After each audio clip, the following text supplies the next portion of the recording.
Thanks for joining us. Thanks for your time. Thank you so much, Mr. Joshi. This is a very important subject in today's scenario. See, for us as an individual, as a professional, as an organization, as an entrepreneur, we all are social animals, and emotions play a very, very important part in our success, right? Yeah. In fact, emotions are our natural response for any stimuli, and that response system has evolved over a period of time. So, before we start, I would like you to introduce yourself briefly, and then we can start the questions from one in between. We will be taking a few questions from the audience also. Okay. So, Mr. Joshi, about me, I think there are three aspects of me. First, I am a counseling psychologist. Second, I am an entrepreneur in e-learning space where we offer a specialized e-learning course on emotional and social intelligence, which is based on neuroscience and psychology. So the organization's name is Socialigence. And third aspect of my work is that I'm one of the founders of one of the leading coaching enterprises of Central India. It is called CH Edgemakers, and we are celebrating its 25th year. So I think I have this privilege of having three vantage points as a counseling psychologist, as someone who works in the domain of emotional and social intelligence, and also as an entrepreneur. Great, great. It is privilege for us also, Dr. Atre, because you have you can have the purview or perspective from an entrepreneur's angle, Yeah, perspective from an psychologist angle, and perspective from scholar also. I'll try my best. So that is really great. So shall we start now? Absolutely. Thanks, thanks. So, as I said, all of us, we are social animals, and emotions are part of our being. It's a natural response to any kind of stimuli, and that has evolved over a period of time. So, do we need to be conscious about them? Do we need to learn, relearn, unlearn them, and update ourselves with the time? Mr. Joshi, it's all about brain. So when we are born with a brain of around 350 cc, and it reaches to around 1100 cc or so. And we are born with a brain which has basic infrastructure required for our survival. And then as we grow up, we develop the centers which are responsible for emotions, and then the centers which are responsible for our intelligence. So if I were to give them technical names, then we are born with brainstem and a part of limbic system, and as we grow, we then develop, another part of limbic system and the neocortex, the cortex that we call our advanced brain. So the infrastructure develops at till around 12 or so. In women, in girls, it gets completed 2 years before it does for men. So women are already 2.5 years ahead of men when it comes to development of brain.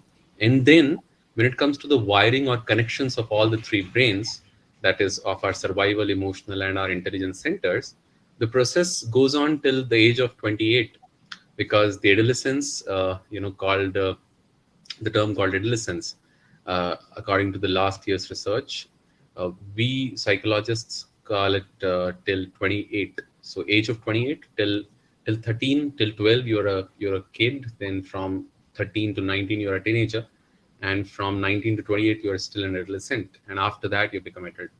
So coming back to your question, it is extremely important that as we grow up we realize that when we are children, uh, our our mistakes are forgiven, because the whole society knows that we do not have the required apparatus to control our emotions. When we become teenagers, society accepts us as a little weird, but also expects from us that we are better than at least children on managing our emotions, understanding our emotions.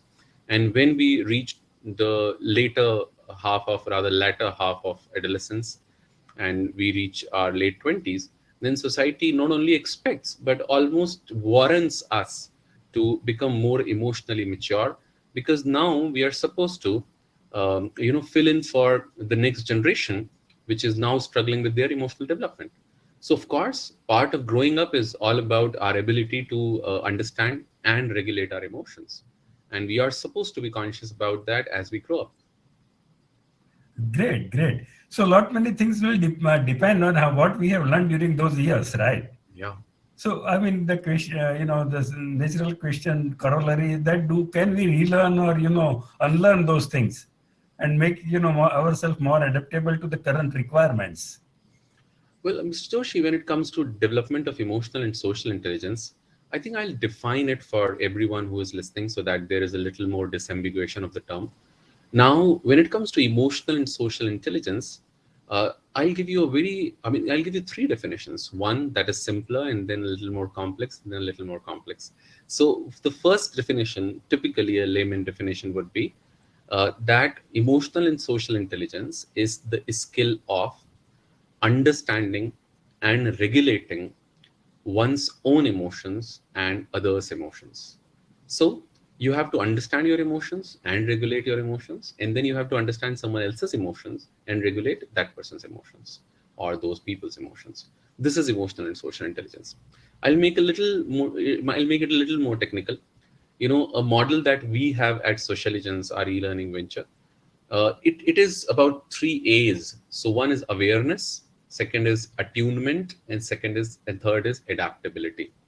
So it is about three skills: awareness, what is going on inside me; attunement, what is going on inside you; and adaptability, choosing the most constructive response in the given situation on the basis of the information and insights I have from awareness and attunement. So this is typically emotional and social intelligence. Now I'll make it a little more complex. So when it comes to emotional and social intelligence, the term has a very long history, but the man who is given credit for bringing it into the popular culture, popular literature, is someone called Daniel Goleman. And Daniel Goleman first talked about emotional intelligence as a construct of four important skills. One was self-awareness, second was self-management, third was social awareness, and fourth was relationship management.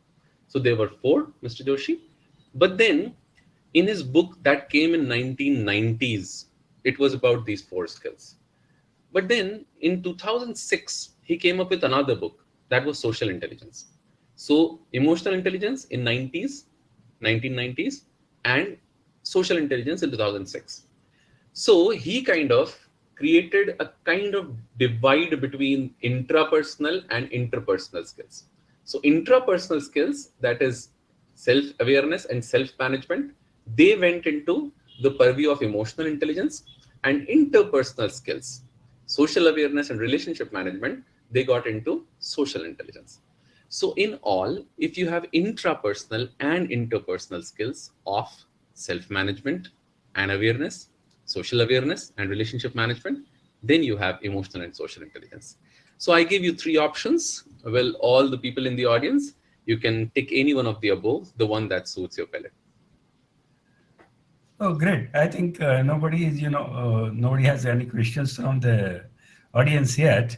But then, I mean, just one more, on that topic, whether this will be, considered as an art or a science. How Well, I do we think, really, we try to, Mr. when we try to Yeah, analyze a Mr. Joshi, maturity of a person from perspective of, emotional intelligence and social intelligence?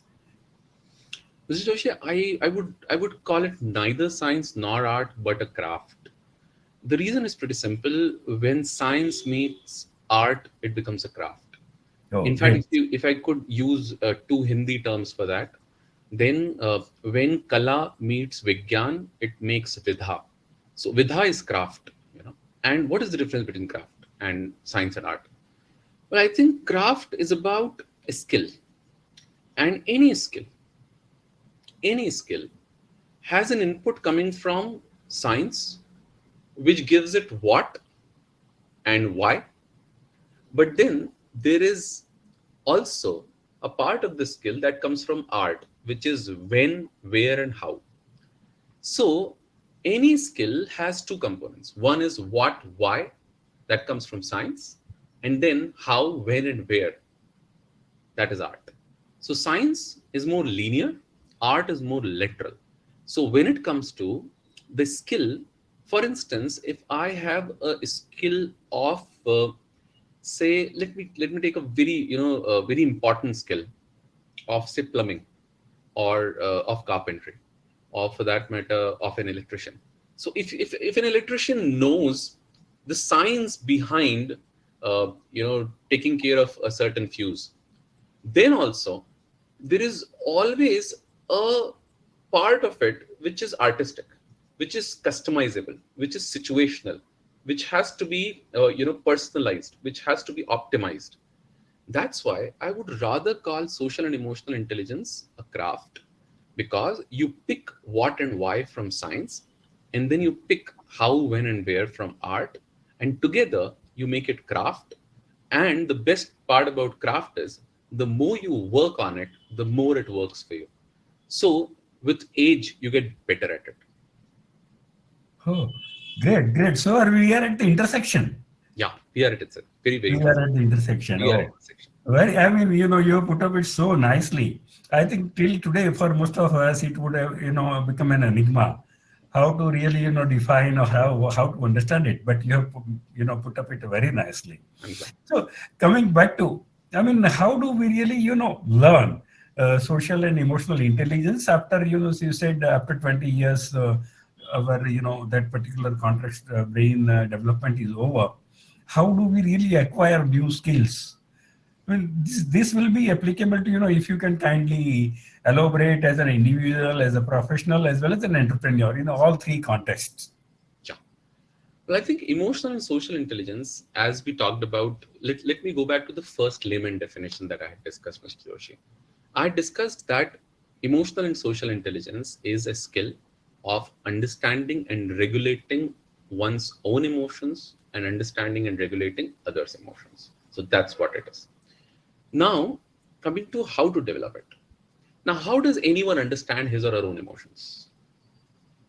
I mean, it's pretty simple. It's your physiology. So, most of the people do not realize this, that emotions are not psychological phenomena. Emotions are physiological phenomena. For instance, when I feel sad, my energy dumps, it goes down. When I'm happy, my energy goes up. Whenever I am angry, the blood rushes towards my arms. Whenever I'm fearful, blood rushes towards my feet. Whenever I'm feeling guilty, I feel a little mix of, feeling like crying and also feeling like shouting. So, what are these emotions? Emotions are physiological reactions, and all of us have emotions. Whether, I mean, it's, of course, I'm talking about all mammals. So, a cow will have emotions, a dog will have emotions, a horse will have emotions, a rat will have emotions, a human being will have emotions, of course. So now, talking about how to develop that understanding of emotions. Well, the only way to develop is to realize and accept that every body is speaking. The problem is we do not listen to our bodies. I'll give a very simple example of it. One, experience that I've always, found extremely cherishable in my life. I think whenever I look back, I've never really found anyone who's better in emotional intelligence than that truck driver that I had met years back.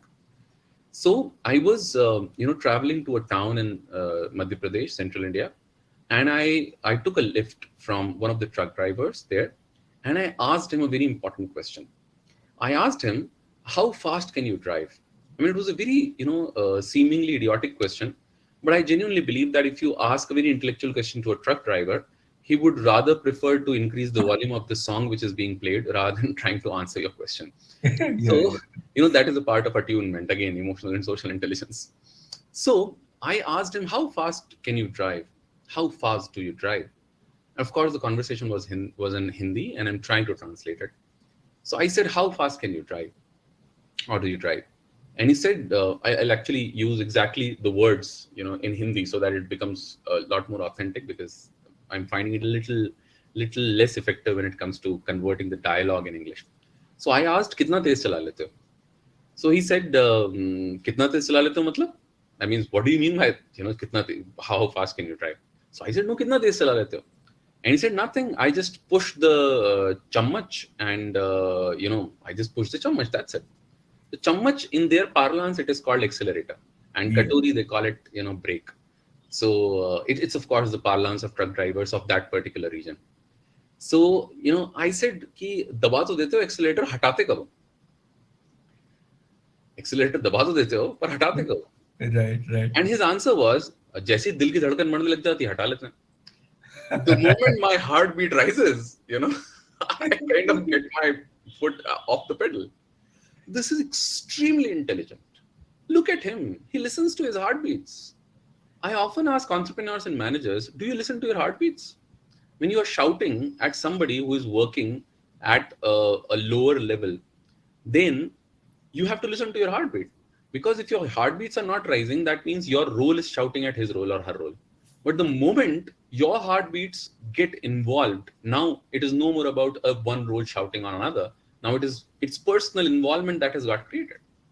So, our nervous system, our autonomic nervous system has two branches. One is sympathetic nervous system and another is parasympathetic nervous system. And sympathetic nervous system and parasympathetic nervous system, if I talk about, a little lesser technical terminology, then we are either in fight or flight mode, or we are in rest and digest, feed and breed mode. And how do we come to know? We come to know through perspiration. We come to know through, our dry throat. We come to know through, a little flexing of our muscles. We come to know through a little more labored breathing, through our heartbeat. We suddenly start feeling that we are sweating in the armpits. We suddenly start believing that we are actually, we're actually using our eyelashes a lot more than we should. That is, a lot of blinking has gone in. Or probably we feel that we are feeling a little stiff in our neck. How do we understand emotions?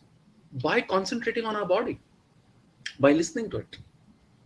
Great, Just great, one. great. So this is Yeah, just one part of it.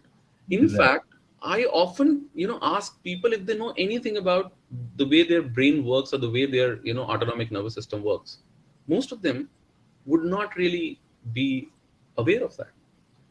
So my point is, you'll be surprised, Mr. Joshi. Most of us cannot even differentiate between thirst and hunger. So when we are thirsty, we end up believing that we are hungry, and we end up, nibbling something while we should be sipping something. Now, that's why it is extremely important for us to understand that the first way to learn is to understand how our brain functions and how our nervous system functions. I mean, I'm really sad that most of us are never taught about that in our biology. But then, of course, there is always a time to correct. So that is one. So you can learn it through scientific aspect. Okay. Now, second is you can learn it from one is neuroscientific aspect, and second is psychological aspect. I'll give you a simple example. So there was this client, a client company, and the problem was pretty simple. That there were two managers in this founder's company, and this founder happened to be pretty close to me, so he called me for this intervention, and I realized that there was this man in his 40s, and there was this woman again in her 40s, and they would always fight whenever they would have a cross-functional meeting, and he was absolutely out of his wits. He just did not know why they fought whenever they were in the same meeting of cross functional nature.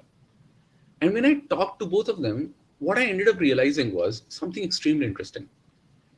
The woman, while she was growing up, she was always silenced by her father and her elder brother, who would silence her by increasing the volume of their voice. And because of more testosterone, because of more heavy voices, they were always able to silence her.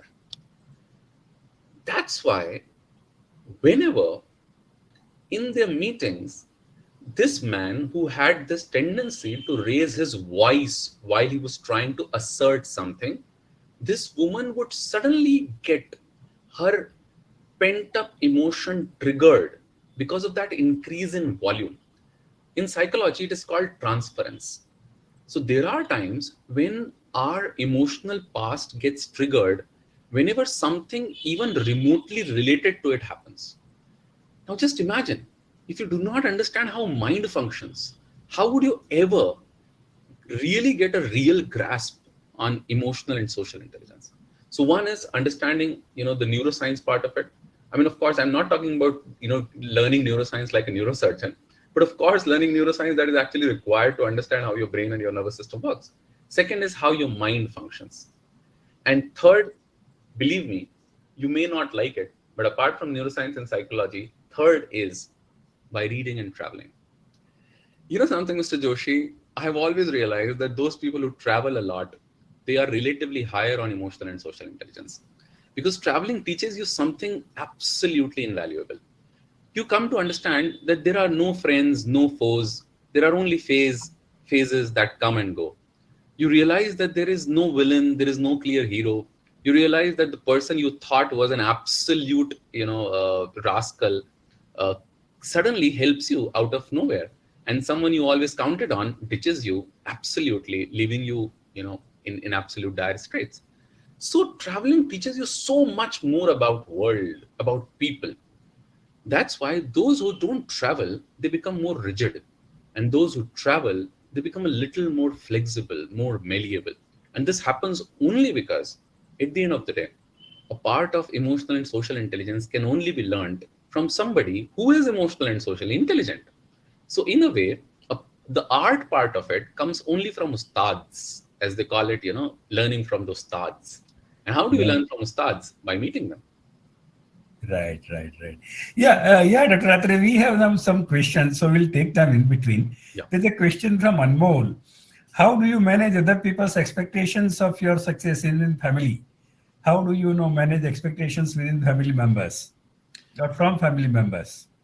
Well, Anmol, I'll give you a free advice. You know, anyone who believes that he or she can manage anything should first try one thing. He should try to make sure कि वो एक साल के बच्चे को उसकी मर्जी के बिना टोपा पहना के बताए. If you can somehow pull it off, if you can somehow ensure that a child of 1 year can somehow hold on to the cap on his or her head without his or her willingness, then I can surely say that you can manage anything. I genuinely think, Anmol, that you cannot manage anyone and you cannot manage anyone's expectations. What you can do is you can probably nudge them. Now listen to it very carefully, Anmol. You can probably nudge them towards nudge them towards a more win-win scenario by trying to help them focus on the bigger picture. Remember, there are three aspects of it. One is nudge them. You can only nudge them. If you try to force them, if you try to cajole them, if you try to, persuade, if you try to convince, there will be a lot of resistance. Because family members, I think you're talking about people who are, at least adults. And believe me, adults have huge egos. All of us have actually acquired probably the most important asset of our life, and that is our, big, hairy soul and egos. So I genuinely believe that first you should nudge them. Second, it has to be a win-win scenario. If it is a win-lose scenario or even a lose-win scenario, believe me, they would not really, align with what you're trying to do. And third, it is important for you to understand that while you're nudging them through a win-win scenario, you have to find a common ground that in their eye is your effort to begin with a little more accommodation than you are asking from them. So, Anmol, this is how it goes. You make sure that you understand their expectations, then you create a win-win scenario, then you leave them with a thought, then you come back, you try to make a change, you try to create a very clear process for the change, then you kind of walk with them on it, and you also accommodate the, the usual falls in the process, usual pitfalls in the process. You are patient, and somehow you nudge them towards a new change. But it all begins with only one thing. First of all, you have to attune into it. You have to attune into them. You have to understand their expectations. Great. We have another question from PK. I mean, he has not mentioned the full form, but his question is, when I get angry, I tend to get very shaky feeling, but sometimes I have to be angry. How to manage that? I mean, when he gets angry, his body shakes, but then it is necessary for Yeah, him to get angry. So how you know, does he manage that? Mr. Joshi, Vicky has just proven the concept that we were talking about. We have talked about a concept that all emotions are physiological in nature. So when you shake in anger, you're only proving that emotions are actually physiological. But Vicky, something you need to understand is no emotion, hits you. All emotions build over time. So no anger hits you unless, of course, your loved one is being kidnapped in front of you, or for that matter, you have been hit by a goon in the in a lane. I mean, these are, of course, scenarios that do not really occur all the time. Hopefully, they never do. But the point is that most of the times anger builds. So anger builds with irritability. Then you feel a little annoyance. Then you feel a little more restless. Then you feel a little more angsty. Then you feel a little more aggressive. Then you feel so emotions, they build over time. And Vicky, for someone like you who shakes in anger, I would recommend that you learn to listen to your autonomic nervous system signals. For instance, if you have realized that since morning you have not had enough water, and now suddenly, when the lift you were trying to take, you have been pressing the button, but the lift is not coming, and you suddenly end up kind of, putting a little, harmless and soft fist on the button. But now tell yourself, I think anger is building. So what do you do then? Well, you try to change the mood of your autonomic nervous system. And the best way to do is, of course, deep breathing. Because deep breathing changes the mood of autonomic nervous system. That's the way it is. It has always been. You can't really help it. So you have to breathe deep. You have to eat something that somehow balances your glucose level. And then, of course, you kind of hydrate yourself. Remember, three basic ways in which your brain starts working better. Those three basic ways are through three basic metabolic fuels for brain. And those three are oxygenation, hydration, and maintaining the sugar level. If you can somehow manage these three, when you spot that you are not really in the rest and digest mode, and you're more in fight or flight mode, if you can do these three, believe me, it works more often than not. And of course, that's why in any meeting room throughout the world, be it is UNESCO or IMF or Microsoft or probably Google or anywhere, you'll always find in every conference room, there will be water bottles and candies. What are candies doing there? I mean, these are not damn kids who will actually eat candies, but they will always be candies. Why? Because everybody knows that your decision making is affected most by your sugar level. And that's why you would always find that all the judges, they are supposed to take leaves. They are supposed to take breakfast or lunch exactly at the same time. They cannot say, okay, 3 घंटे और काम कर लेते बिना break के. They cannot do that because there have been research papers, not surveys. There have been research papers on the difference of difference between the decisions made just before lunch period and after lunch period of judges. So there are a lot of heuristic factors, that come into play when it comes to making decisions. So coming back to your question, please make sure that you take care of your sugar level, your hydration, and your oxygenation. And then also, a very important thing, try diversion. Believe me, diversion works. All intelligent parents know that when a child is crying, the best way is not to try to satiate him or her or convince or explain. The best way is to divert. Because when you divert your brain, your attentional resource is so small that it can hold on to a very less emotion at one point of time. I'll give an example of it. Whenever you have itchy eyes, the best way is to splash cold water, because your eyes somehow cannot really process two things simultaneously. One is itchiness and second is coldness. I mean, this is really strange, but that's how it works. So coming back to you, Vicky, I think you have to need to learn to spot your autonomic nervous system signals and then manipulate your brain in order to get more emotional and social intelligent exactly for that moment. Thanks, Dr. Atre. You have explained it very nicely. There is one more question from Parth, but before we take that question, one or two questions from my side.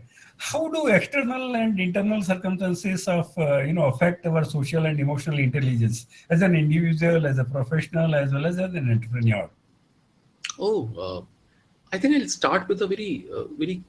Let me start with an anecdote probably here. You know something, Mr. Joshi. There's a very important character in Islam, and that character is Ali.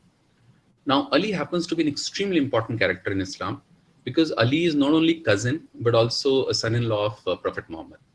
So there's a wonderful anecdote in which Ali is fighting, and he's fighting with his arch rival, and somehow after years, Ali gets an opportunity to he has this opportunity to kill that man, the rival.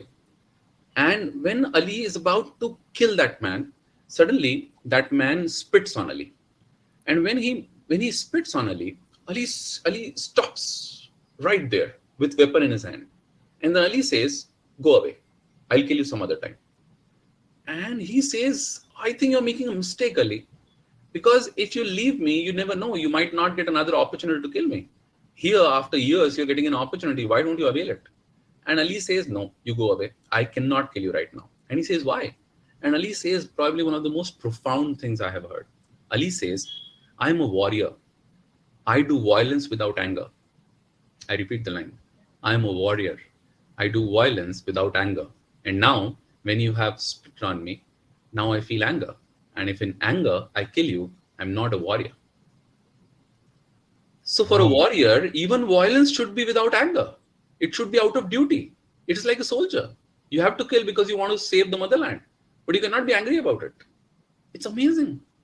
So look at the internal circumstance that Ali was so attuned to, so aware of. So of course, internal circumstances keep changing your level of emotional and social intelligence. I'll give you an example to explain it more. Just imagine if you have not eaten for the whole day, if you are tired, you'll be surprised, Mr. Joshi, but most of the foolish decisions that entrepreneurs take, they take not in bad taste, but in sheer tiredness. Because I have realized a lot of entrepreneurs, out of sheer idiocy, and I repeat this line because I am one. As an entrepreneur, some entrepreneurs I have realized, out of sheer idiocy, they want to work for 14 hours. They want to pull off all-nighters. They want to have one can of Coke after another with those pizzas, those slices all around, and they think it is sexy, which is not sexy. It is stupid. It is plain stupidity. So what do? Somewhere when they do not have enough energy to use their cortical brain, they end up taking foolish decisions. They end up making wrong remarks. They end up making foolish decisions, wrong remarks, and at the same time, probably they pass bad comments. They try to take risks without understanding. They try to reward people without analyzing. Why do they do that? Internal circumstances at work. They suddenly realize that internal circumstance, they were never aware of it. And that's why they commit those mistakes. Now coming to external circumstances.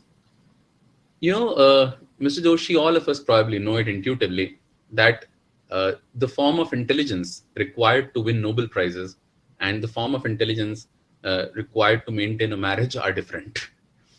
You can actually see that. There are so many people who have won Nobel Prizes but just could not maintain their marriage. There are so many people. I mean, look at these people. Steve Jobs, when he died, the biggest regret was that he did not spend enough time with his family members. Look at Bill Gates, or look at all those people who are doing well. I mean, of course, I cannot use marquee names to prove my point, because that will be very, I think that will be very cheap of me. But I would still want to give you examples. So please look around. You'll find that most of the people do not realize that when they are going through a painful divorce, when they are going through a painful memory or a breakup, when they are going through a bad health patch, when they are going through a difficult phase of not being able to sleep because they have a baby 2 month old who is hijacking the whole home, when they are not having for instance a woman entrepreneur, when a woman entrepreneur is going through pregnancy period, or has just delivered a child, or has stayed away from a child for long, all these factors, Mr. Joshi, all these factors affect your emotional and social intelligence. But now I'll come to another point. I think emotional and social intelligence, because it is a skill, if you have learned it from all three ways, from neuroscientific way, from psychological way, and from reading and traveling, meeting a lot of people, if you've done it through all these three, you have a better chance of still maintaining your hygiene level of emotional and social intelligence, irrespective of, immaterial of your internal and external circumstances. Great, great. Oh, I mean, so nice of you to make it clear, very, very self-explanatory, and put up very simply. Now, another question from my side is, do failures or multiple failures affects an individual's social and emotional intelligence adversely? If yes, how do we correct it? I mean, this is case where it will be related to entrepreneurs and professionals Yeah, who might have faced this situation in their career. Yeah. Mr. Joshi, failure doesn't affect emotional and social intelligence, but it does affect your emotional balance for a while. And it is supposed to. As Ghalib has famously said, दिल ही तो है न संग खश्त दर्द से भरना आए क्यों, रोएंगे हम हजार बार कोई हमें सताए क्यों, which roughly translates into my heart is not some brick or stone, so whenever you would pinch me, of course I'll retaliate. So this is how it is. Whenever there will be failure, people are supposed to feel bad. In fact, most of the entrepreneurs make absolute mess, because whenever they fail, they try to, in the name of optimism, in the influence of some motivational speakers, they end up not ruining, not grieving their failure. They tell themselves, oh, I'll take it in my stride and I'll move on. They'll say, shut up and move on. Anything good happens, shut up and move on. Anything bad happens, shut up and move on. Let me take in your stride. Failure is when I give up, not when someone else goes up. I mean, all these motivational sayings, believe me, most of which are not rooted in psychology. They are rooted in typically pop psychology. Most of the motivational speakers do not even know how brain and mind functions. And that's why at the end of the day, uh, there are researches which actually very clearly prove that people who consume a lot of motivational content are usually more depressed than others. Ladies and gentlemen, coming back to the point that Mr. Joshi have asked. So, whenever an entrepreneur doesn't grieve failure, doesn't cry tears out, doesn't haul, doesn't share the angst inside, doesn't acknowledge that something has hit him or her, doesn't talk about how vulnerable he or she feels, doesn't talk about how messed up something inside has become, how the notion of being infallible has fallen apart, how he or she is not unable to sleep, is not able to sleep, how he or she is now getting gravitated towards all the wrong things, of probably getting into say alcohol, or smoking too many cigarettes, or whatever it is. If he or she doesn't talk about it, doesn't discuss it threadbare, doesn't put it out there in front, doesn't solve it, sort it, and if without doing this, if he or she moves on, then it is more dangerous, Mr. Joshi. It is far more dangerous. And that's why, coming back to your point, failure doesn't affect your emotional and social intelligence.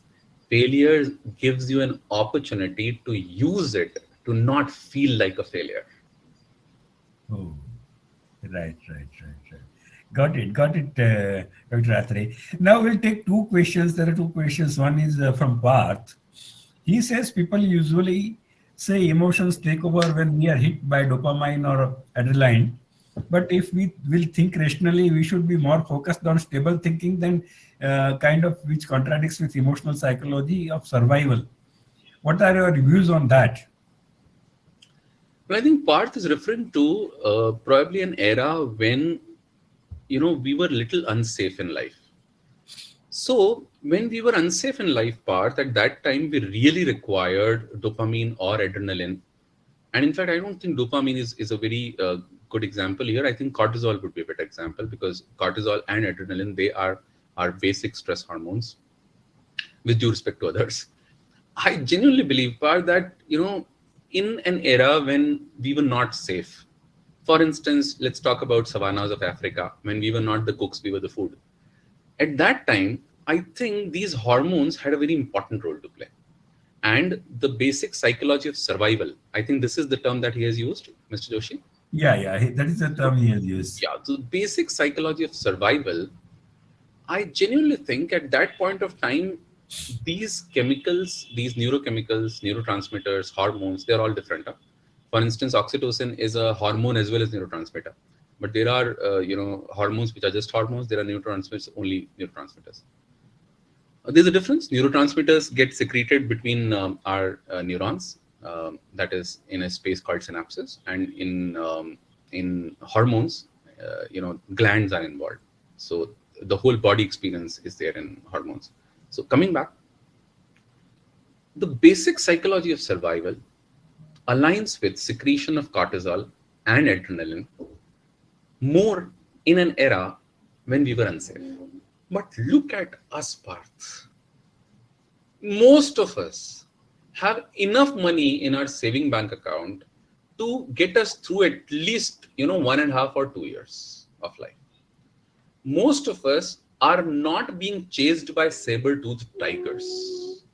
Most of us do not have this amazing fear of the neighboring tribe coming in night and burning us all alive while we are still asleep.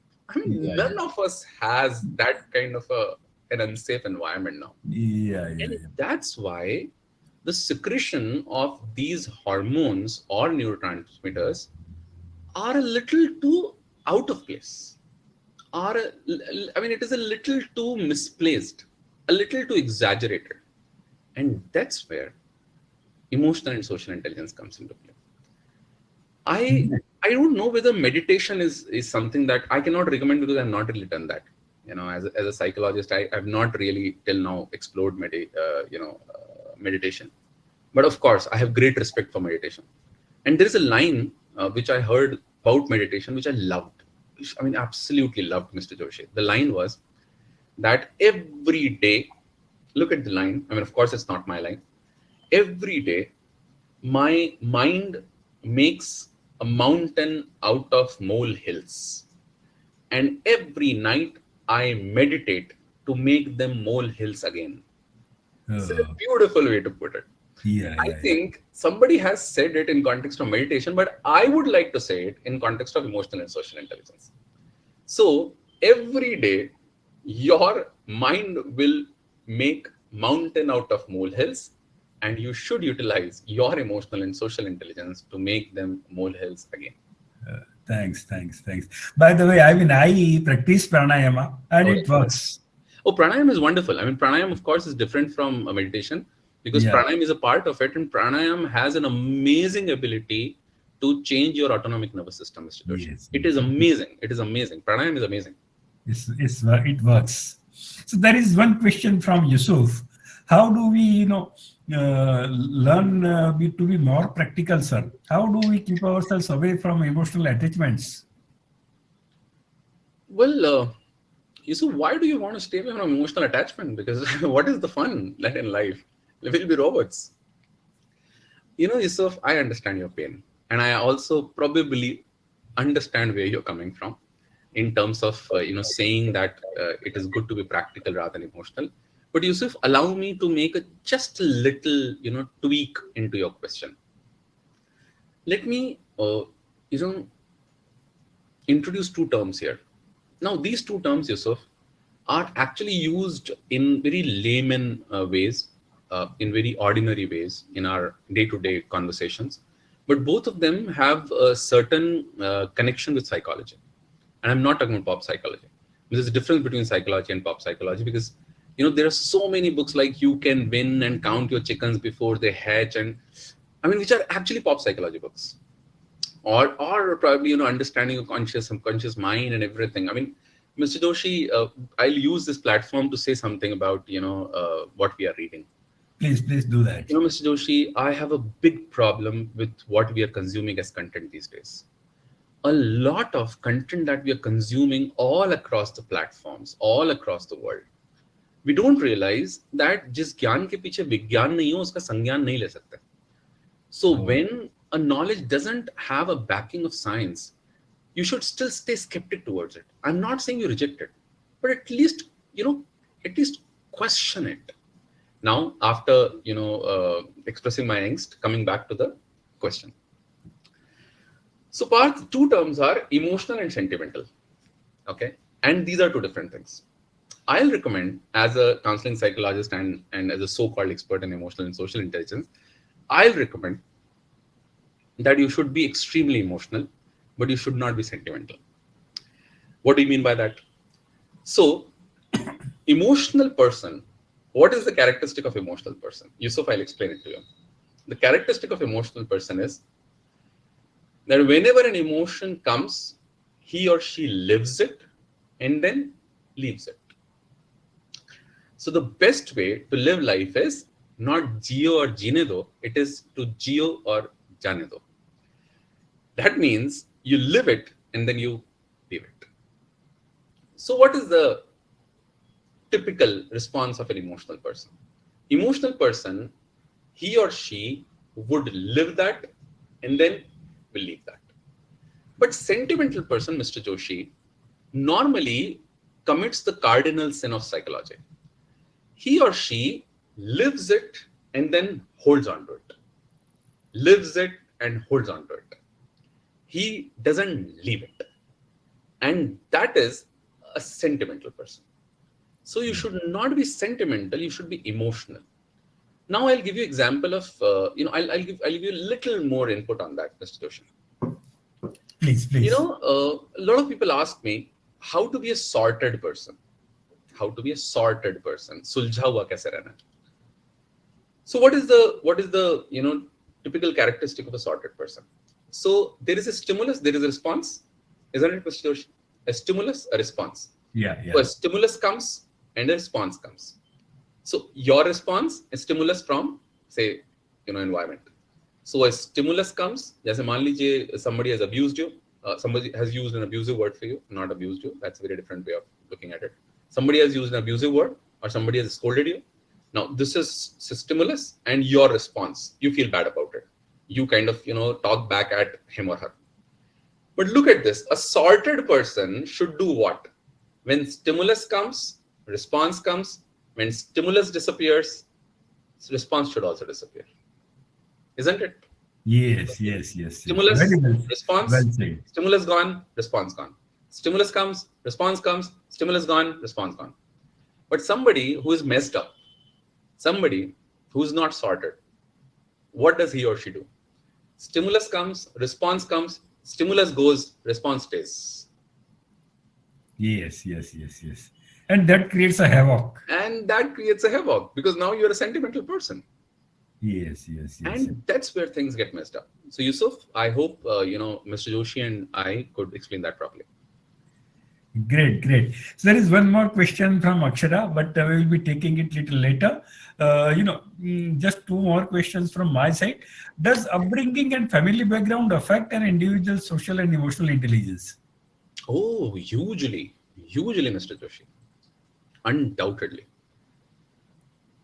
You know, if I talk about the factors that make our personality, which are those factors? पैदाइश, परवरिश, परिवार, परिवेश, परिस्थिति. So it always comes down to these five factors. And that's why one needs to understand that it all starts, Mr. Joshi, with your genes. So, you'll be surprised, all the people who are listening to, this session on, Kirit Joshi 1-to-1. Please understand that genetics have an amazing role to play. So all of you can officially blame your parents for every bad thing that happens to you. Sorry, it was a bad joke, but believe me, you can officially blame them. Just joking, huh? Do not cut here. Please listen to the whole point. So the point is that you'll be surprised, Mr. Joshi, in psychology, they have found a connection of not only diabetes. I mean, whenever you go to whenever you feel, probably you have a scar and you go to a physician. A physician, first of all, asks you, does anybody have diabetes in your family? Why? Because he knows that the wound will respond less to his medicines and more to what is inside your body. So if you are diabetic or you have a history of diabetes, then he or she knows that the wound will heal in a different way. And the wound requires a very different kind of, taking care of. So not only diabetes, depression, attention span, promiscuous nature, all these things. I'll talk about many other aspects. It is even about your ability to control your emotions, the onset of your emotions. There are so many factors which have some or other connection with your genes. Now, Mr. Joshi, that's why I always tell people, you should not blame your parents for that, because in genes, there comes a predisposition for this. There is a difference between predisposition and nature. So predisposition means there is a tendency. It doesn't mean there is a guarantee, Mr. Joshi. Right. So if my father has been an angry young man, then I have a predisposition for anger. I don't have a guaranteed angry nature.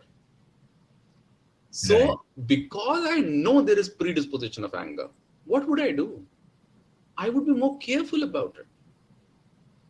So I always tell people that parents are not supposed to be only loved and respected. They are also supposed to be observed and analyzed. Believe me, if we can observe and analyze our parents, Mr. Joshi, more often than not, we will end up preventing a lot of emotional problems in our life. Just the way, our parents have been throughout, their lives. And if fortunately you have privilege of having your grandparents around, then observe them as well. I think now you have more data to work with. Now you have a better sample size. So my point is, of course, it starts from the family. I know a lot of people who have a predisposition for, say, depression, or say anxiety, or say, typically what, people call, bipolar disorder, people call borderline personality disorder and everything. So of course there is genetic component. Now, I think, Mr. Joshi, you have guessed it. Predisposition plus upbringing equals to guarantee. So if you have a predisposition for anger and you get a bad upbringing, add to it, then of course you have a more, higher probability of being an angry young man or an angry young woman or a miserable man or a sad man or something like that. There is another point, Mr. Joshi, and those people who are listening to this, session, they should understand this. I always tell parents that the worst thing that can happen to any kid, Mr. Joshi, the worst thing that can happen to any kid is to be born to an angry father and a sad mother. And Mr. Joshi, this combination is a very, very frequent combination in India. Because, I've seen a lot of people, there are so many who are, angry fathers plus sad mothers. And that kind of messes someone up. And that's why, coming back to your point, emotional and social intelligence can come into a person's upbringing only when someone teaches him or her by neuroscience, psychology, or by role modeling, by traveling, by reading, by learning from those ustads. So when you have ustads in home, be it grandpa, grandma, mama, papa, aunt, uncle, big sister, big brother, all these people act as role models. And all human beings learn by imitation. We emulate first, and after that, we kind of start learning. And that's why all families have this amazing responsibility to have some really good, sincere role models of emotional and social intelligence. Very, very important learning. Very important learning, Dr. Atre. Just one last question from my side. Then there is, question from Akshara, and then we need to wind up. But I'm sure there are a lot of many other things to discuss. So we may have a second session sometimes. All there, always there, sir. Yeah. So, I mean, are there any, standard tools to measure individuals? We have started tools to measure IQ. Are there any tools to measure, emotional intelligence and social intelligence? Yeah, there are. I think the most reliable tool, I think, is from Daniel Goleman and Richard Boyatzis. So there is this tool by Daniel Goleman and Richard Boyatzis. So it is a very good tool. Then apart from that, I can think about, I think apart from that, I really don't know many tools, because this is one tool that I have been extremely fond of. So I'll stick to that, because rather than recommending too many and not really knowing more about them, I think this is the tool I would rather recommend. So this is one by Daniel Goleman and Richard Boyatzis. And yeah, that should be it. Oh. So there is, we'll take these questions from Akshara and then wind up, and we'll look forward to, second session, maybe, somewhere in near future, immediate future. Always And there, always a call away. we'll continue with our dialogue. Akshara is asking, do you think going to expos and events and communicating with people is also a good way to increase our, social intelligence and social life? Oh yes, Akshara. I think I have already given this answer partly in an earlier question. Mr. Joshi, if you remember, I talked about traveling. So when you travel, you meet people. At the same time, please understand there's a difference between tourism and traveling. So you cannot expect to be social and emotional intelligence if you act like a tourist, because tourism is very different from traveling. Yes. If you have a very planned itinerary, then I don't think that you are traveling. You have to have you have to have enough safety for yourself, and after that you have to have a lot of scope for unpredictable to come in, and that's how traveling is different from tourism. So coming back to your point, yes, going to events, meeting people, it surely has a great impact on your social intelligence. But there is a caveat here. You cannot expect your emotional and social intelligence to improve by going to the same club. Because if you go to the same club, meet the same people, I genuinely think that would not really do much. There's a favorite saying of mine, and it is favorite because I have said it. In many ways, all of us are self-obsessed people. I always say this, that the kind of people we meet, the kind of books we read, the kind of thoughts we listen to, and the kind of company we keep decide the kind of person we become. तो हम जिस तरह की किताबें पढ़ते हैं, जिस तरह के विचार सुनते हैं, जिस तरह के दोस्त चुनते हैं, और जिस तरह के लोगों से मिलते हैं, वो तय करता है कि हम किस तरह के शख्स बनते हैं. And that's why always be extremely explorative in all these four aspects. The kind of people you meet, the kind of books you read, the kind of thoughts you listen to, and the kind of company you keep. These four have a huge impact on you. That's why who you are primarily depends upon whom you are with. And that's why if you have variety in these four, I'll give you a simple example of it. There are research papers that kids which travel in a school bus have more emotional and social intelligence as grown-ups than the ones which were sent to school in a car with a driver. Look at the irony of it, Mr. Joshi. Those kids who traveled by school bus. Now, school bus in itself is a hugely, what should I say? It's a kind of kaleidoscope. You have so many people coming from so many classes, so many castes and backgrounds, and that one school bus almost becomes like a kind of oyster. And you see that there's so many people who kind of contribute to your social and emotional intelligence. Yeah, Now yeah. just You imagine, mingle and learn. and there is a kid of higher class parents, upper class parents, and they send him or her in a Mercedes where a driver who doesn't speak at all takes the kid to the school. The person suffers for the obvious reason that he or she is talking to only one kind of person. I'll give an example of this, Mr. Joshi. Mr. Joshi, I consider myself, relatively good at emotional and social intelligence, probably because of, my own training. So I am just joking. So, the reason why I feel I am a little on higher side on that is because my schooling is from a school called Kendriya Vidyalaya, which we typically call central school. Central school, yeah, So yeah. central school, because of being in central school, the greatest advantage I have had, Mr. Joshi, is that at at my time in central school, we had people from all the religions, all the social, echelons. So, and every year, because of transfer of government, employees from one place to another, we'll always have new people coming into our classrooms. And we were co-ed, of course.